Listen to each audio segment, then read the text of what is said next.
Balita mula sa lalawigan sa bawat rehiyon ng ating bayan. Dito sa Ang Pilipinas Ngayon.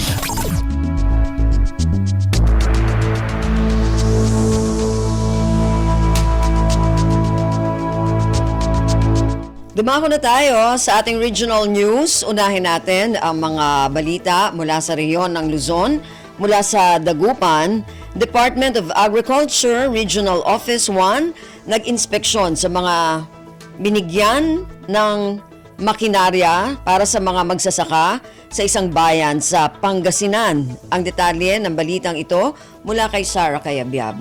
Ininspeksyon sa nan-inventaryo natan sa opisina ya Department of Agriculture Regional Field Office 1 at saray makinaryan o usaran at pandalos ya inpalimada at nanduruman ulupan na saray dumaralos yan balay ya bayambang luyag na Pangasinan. Ginawa sa validation activity ya opisina at sayan agaw. Gutma na inspeksyon sa inventaryo pian naantaan no sarayan makinarya at unaan darni san makagunguna at saray dumaralos. Kaiba at makinaryan ininspeksyon da at saray na award at ulupan na dumaralos dyan Syamiran Barangay at Abitlan Balay. Kabyangan iya na Barangay Maliwir, Hermosa, Pangdal, Dusok, Tatarak, Karungay, Darawoy, Apalan, San Malimpek. Dyan pa na maglay na science programa at nanengneng nga Department of Agriculture so saray gamit ang napaglan salatan untan met piya na-update sa opisina da at saray tulong nga gobyerno ya apinabangan na say sektor na saray dumaralos. Malalapod Radyo Pilipinas Dagupan, siya si Sarah Cayabyab para ang Radyo Pilipinas World Service. Balita mula sa lalawigan sa bawat rehiyon ng ating bayan. Dito sa Ang Pilipinas Ngayon.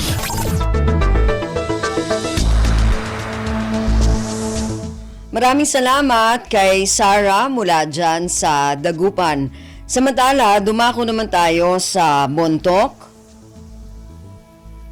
Isang Memorandum of Partnership Agreement magpapalakas sa physical at values education at youth empowerment sa iba't ibang paaralan sa Mountain Province. Ang detalye ng balitang ito mula kay Donna Kawis Balyo. Manamnama ang mapapigsa ti physical ken values education karaman youth empowerment kadagiti eskwelaan ditoy Mountain Province iti pan nakapirma ti Memorandum of Partnership Agreement wenno MOPA iti nagbaetan ti Department of Education Mountain Province ken Regional Mobile Force Battalion 1502nd Maneuver Company. Babaan iti MOPA mapapigsa ti panagtimpuyod ti DepEd ken RMFB para iti pakasiknan dagiti estudyante. Dinakamat ni Schools Division Superintendent Benilda Daytaka, ababaan ditoy manamnama mapapigsa dagiti programa ti DepEd kas ti mabikas ken liwliwa amang tutok iti inner being, mental health dagiti ubing agraman physical ken values education. Inlawlawag met ni RMFB 15 Officer in Charge Police Captain Harrison Humiwat nga ti programa da a youth empowerment ken sulat kamay ket mang pasagepsep iti akam dagiti agtutubo agturong iti peace, development ken nation building. Adapay kunana dagiti sayang katda nga information education campaign maipanggep iti anti-insurgency ken illegal a droga kastamot ti cyberbullying ken career guidance. Narpos na di ZRA Bontoc, Donna Kawis Balyo para sa Radyo Pilipinas World Service.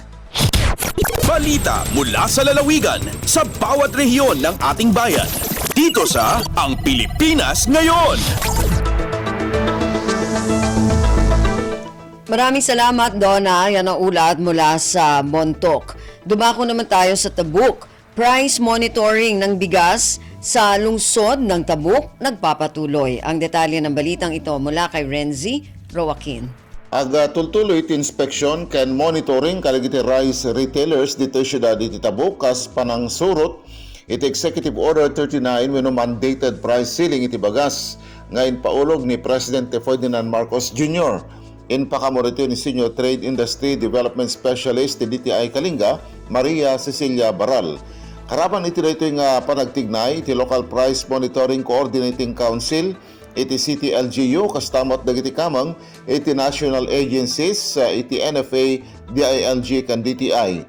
Iti kamaudyan nga monitoring kan profiling sigon kini Baral saan pay nga amin kat nagtulnog nga ibaba iti presyo iti bagas kang runan iti well-milled rice a masapol nga 45 peso per kilo kang regular milled rice nga 41 peso per kilo. Imunang inbaga ni Baral nga saan nga dagos nga makaibaba iti presyo dagiti rice retailers gaputa daan iti stock da kana nga to iti presyo a pananggatang da. Ngayon paganagat ni Baral nga gapo tamandar da ito iti presidente iti pagilyan masapol nga no addan baro a supply ket manipod rice suppliers agtulnog nga surutan ko dagiti rice retailers. Di nakamat pa ni Baral nga dagiti nang ibaba iti presyo da iti klase iti bagas ket nakadlaw nga bimabamot iti presyo nga nagapo iti rice supplier da wenno ti wholesaler. In palawag pa ni Baral iti dita ay kalinga asaan nga sakop iti price ceiling iti bagas nga specialty varieties kas kuma iti jasmine, double diamond ken da dumapay. Manipod DZRK Tabuk City, Renzi Roaquin para sa Radyo Pilipinas World Service. Balita mula sa lalawigan sa bawat rehiyon ng ating bayan. Dito sa Ang Pilipinas Ngayon. Maraming salamat, Renzi. Yan ang ulat mula sa Tabuk. Samantala, dumako naman tayo sa Lucena, mahigit 2,000 na micro-entrepreneurs sa lalawigan ng Cavite na kinabang sa technical and advisory visit ng Department of Labor and Employment. Ang balitang ito mula kay Mara Grezula. Nakinabang ang mahigit 2,000 micro-entrepreneurs sa lalawigan ng Cavite sa Technical and Advisory Visit o TAV ng DOLE. Batay sa pabatid ng DOLE Calabarzon, ang maliliit na negosyong nakiisa sa TAV ay mula sa mga lungsod ng Imus, Bacoor, General Trias, Cavite at Tagaytay at sa mga bayan ng Alfonso, Amadeo, Kawit, Rosario at Silang. Ang TAV ay isa sa mga pangunahing programa ng DOLE na naglalayong palawakin ang kaalaman tungkol sa labor laws ng mga investor at manggagawa, lalo na ang micro-entrepreneurs na may 1 hanggang 9 na empleyado lamang. Nilalayon din itong itaguyod ang seguridad ng mga manggagawa at magpatupad ng safety and health programs upang mabawasan ang mga sakit at aksidenteng maaaring makuha sa trabaho. Mula sa mga negosyong lumahok sa TAV, pipili rin ang DOLE ng mga magiging benepisyaryo ng DOLE Integrated Livelihood Program. Mula sa RP Lucena, ito si Mara Grisula para sa Radyo Pilipinas World Service. Balita mula sa lalawigan sa bawat rehiyon ng ating bayan. Dito sa Ang Pilipinas Ngayon. Maraming salamat, Mara. Yan ang ulat mula sa Lucena. Samantala, dumako tayo sa Palawan, lungsod ng Puerto Princesa, patuloy na naghahanda sa pinakamalaking Dragon Boat Competition na gaganapin sa bansa sa taong 2024. Narito si Lizelle Pilapil. Padayon ang pagsimpa niyang syudad ng Puerto Princesa para sa makoken nga pinakamabel na pagkarawa sa istoryang syudad sa madason nga dagan. Bubuotin din dya, impisa sa 28 ang Oktubre hasta Nobyembre 4 ang ICP Dragon Boat World Championships diki sa syudad nga iglalamayan nga magabot sa 3,000 milima kagatos nga mga grupo alin sa Indi agbababa sa 72 ka nasyon. Kabibitang da nga dya ang kauna-unang tiempo na bubuhatin sa ating nasyon nga makon si Mayor Lucilo Bayron na dagmit ang gobyernong nasyonal ang agapanguna pero sa dadi ay ang LGU ang syudad ang Puerto Princesa. Sa sariganda nga kadingan idya ay magarabot da ang matamang bisita sa Puerto Princesa para silangan ang international competition nga dya. Agalindigi sa Puerto Princesa, Palawan, dya si Lizelle Pilapil para sa Radyo Pilipinas World Service. Balita mula sa lalawigan sa bawat rehiyon ng ating bayan. Dito sa Ang Pilipinas Ngayon. Maraming salamat, Lizelle. Yan ang ulat mula sa Palawan at kabuuan na ulat mula sa rehiyon ng Luzon.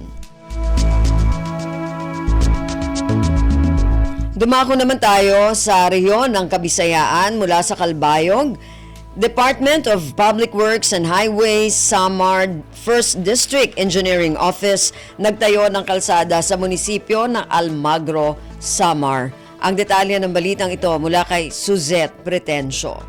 Manilampuson nga natapos ang construction sa kalsada sa poblasyon sa munisipyo San Almagro, Samar nga ginkuha ang pondo tikang sa General Appropriations Act o GAA CY 2023. Sa Ilaromsan Tourism Road Infrastructure Program, ang proyekto may adasan kabugusan nga contract amount nga 48.96 million pesos.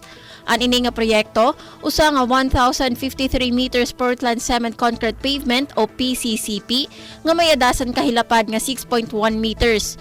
Ungay pa ang 321 meters nga intermittent slope protection nga may dirodilain nga kahitason nga usa tub-tub 3 ka metros para maparig-on ang struktura. An ini nga kalsada, parte sa mas dako nga circumferential road nga magkokonekta sa mga barangay sa ginsiring nga munisipyo nga kundiin makakabulig sa mobility sa mga tawo, produkto, turismo ngan iba pa nga mga serbisyo sa sulod san isla San Almagro. Ini makakabulig nga mas mapauswag pa ang ekonomiya sa bungto San Almagro. Tikang sa Radyo Pilipinas Calbayog, ini si Suzette Pretencio para sa Radyo Pilipinas World Service. Balita mula sa lalawigan sa bawat rehiyon ng ating bayan. Dito sa Ang Pilipinas Ngayon. Maraming salamat, Suzette. Yan ang ulat mula sa Calbayog at kabuuan na ulat mula sa rehiyon ng Kabisayaan. Dumako naman tayo sa rehiyon ng Mindanao mula sa Tandag. Pagsasagawa ng rebranding o rebagging sa mga variety ng bigas pinababantayan ng Pamahalaan Panlalawigan sa Surigao del Sur. Ang detalye ng balitang ito mula kay Raymond Aplaya. Gibutyag ni Surigao del Sur Provincial Administrator Esmeraldo Raimundo nga gawa sa mga merkado lagi posab nga gipa-monitor ni Governor Alexander Pimentel ang mga warehouse sa bugas sa tibuok ka probinsya. Gipahayag niini nga kini aron masayran kung kinsa katong mga rice traders nga nagahimo og rice hoarding aron mamaniobra ang supply og presyo sa bugas diha sa merkado. Gawas nini kinahanglan usab nga bantayan sa Office of the Provincial Agriculturist o OPAG ang rebranding o rebagging sa mga variety sa bugas nga posibleng himuon sa mga negosyante aron makalusot sa Executive Order No. 39 ni Pangulong Ferdinand Marcos Jr. nga nagtakda og price ceiling sa mga local commercial rice. Dugang pa niini nga gawa sa paghimo og regular nga inspeksyon, kinahanglan usab nga mohimo og pagtuon ang Office of the Provincial Agriculturist o OPAG kung ngano mitaas ang presyo sa bugas dinhi sa probinsya dungan sa paghatag og mga rekomendasyon ngadto sa gobernador. Gikan sa Radyo Pilipinas Tandag, kini si Raymond Aplaya alang sa Radyo Pilipinas World Service. Balita mula sa lalawigan sa bawat rehiyon ng ating bayan. Dito sa Ang Pilipinas Ngayon. Maraming salamat, Raymond. Yan ang ulat mula Tandag. Dumako naman tayo sa Holo. Kulang sa pasilidad at MOOE, malaking hamon sa mga paaralan sa lalawigan ng Sulu. Ang detalye ng balitang ito mula kay Fatma Gino. Lando kakunahan bihaon sila pang 5 Karimudin Elementary School Hatalipaw. Inbilik pag-i-schoolan para ang mga bata school nila dahil nga kindergarten. Paigaylong Hidahim Jakaria, Head Teacher 3 sinasabot school kaya kanapan ang mga bata school nila nanuntut ilmo hapag ukab sin school para school year 2023-2024. Kaya pa sampay niya rin isabi ni monitoring team sin MBHT Sulu hakabisita matupay school nila hasabo pagpaon sin brigada bago naon yung pag-ukab sin school. Samantara, mapapaday sabi ni MOE na time asin pang 5 karimod din halom sinapilabulan yan. Biada sin kaiwanan ni school, misan pa ingkaunan niya, nagdirihil sila sin up-to-date liquidation report. Haway tay dahim dahil habakas kawan tagupat ngay mo magkatayma nila bulan-bulan habihaon aon dakuman labili mga ibo imagsud pa account sin school amin misan iyanon di pa makainihan ni pagbayada tuwig iban ilaw misan pabihad to wayron da misan limasin collection at awakyawa nila dahil mga bata hasabo sin enrollment huwat-huwat tinakura na sabot kasambakanda si mga silakyawakilan in problema si mga kaiskulan hasabab hambukin ni mahinang gaggat pagpalanyot sin pagpangadji si mga kabataan dahil nga RP Holo ini Fatma Gino para Radyo Pilipinas World Service. Balita mula sa lalawigan sa bawat rehiyon ng ating bayan. Dito sa Ang Pilipinas Ngayon. Maraming salamat, Fatma. Yan ang ulat mula sa Holo at kabuuan na ulat mula sa rehiyon ng Mindanao. Yan po ang ating regional news para sa araw na ito, kalipunan ng mga balita mula sa iba't ibang rehiyon at lalawigan dito sa Pilipinas. Samantala,